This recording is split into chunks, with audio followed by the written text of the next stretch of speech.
BJP और JDU के बीच पहले से ही टकराव दिखाई दे रहा था। केसी त्यागी तो पहले ही ये दावा कर रहे थे कि नीतीश कुमार के पास प्रधानमंत्री बनने का न्योता आया था।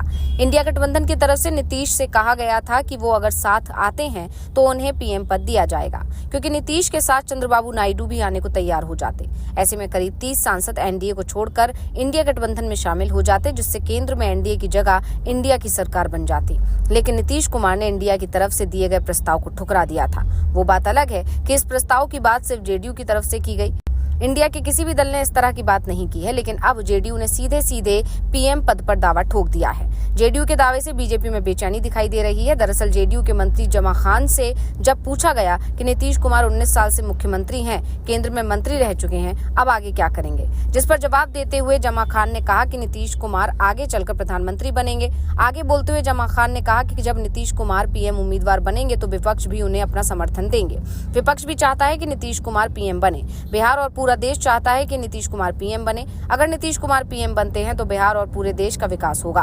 उन्होंने कभी परिवारवाद नहीं किया है, ना ही उन पर भ्रष्टाचार का कोई दाग है। हमेशा सबको साथ लेकर चलते हैं। इतना ही नहीं, जमा खान ने यह भी कह दिया कि केंद्र की सत्ता की चाबी हमारे पास है। जेडीयू नेता के बयान से दो बातें साफ हो गई हैं कि पहला, नीतीश कुमार इंडिया गठबंधन के संपर्क में है और नीतीश को ही फैसला लेना है कि कब पलटी मारनी है। अगर बीजेपी उनकी बात नहीं मानती है तो नीतीश कुमार कभी भी पलटी मारने का फैसला कर सकते हैं। जाहिर सी बात है कि अगर जेडीयू ने नरेंद्र मोदी को हटाकर नीतीश कुमार को प्रधानमंत्री बनने की चर्चा छेड़ दी है तो फिर बीजेपी की तरफ से इस पर जवाब आना ही था, और बीजेपी ने पलटवार भी कर दिया है। बीजेपी नेता डॉक्टर अजय आलोक ने कहा कि पीएम पद की वैकेंसी खाली नहीं है। जमा खान को लगता है कि कांग्रेस समर्थन देगी तो वो जाकर नीतीश कुमार के पीएम पद के लिए कांग्रेस से जाकर बात करें। यानी बीजेपी की तरफ से साफ कर दिया गया है कि अगर नीतीश कुमार इंडिया गठबंधन की तरफ जाते हैं तो बीजेपी उन्हें रोकेगी नहीं। वैसे भी बीजेपी नीतीश के दरवाजे पर नहीं गई थी, बल्कि सीएम पद बचाने के लिए नीतीश कुमार ही बीजेपी के पास आए थे। बीजेपी और जेडीयू के बीच चल रही लड़ाई में आरजेडी भी कूद पड़ी है। आरजेडी नेता मृत्युंजय तिवारी ने कहा है कि जेडीयू समझ चुके हैं कि नीतीश कुमार को सीएम पद से हटाया जाएगा,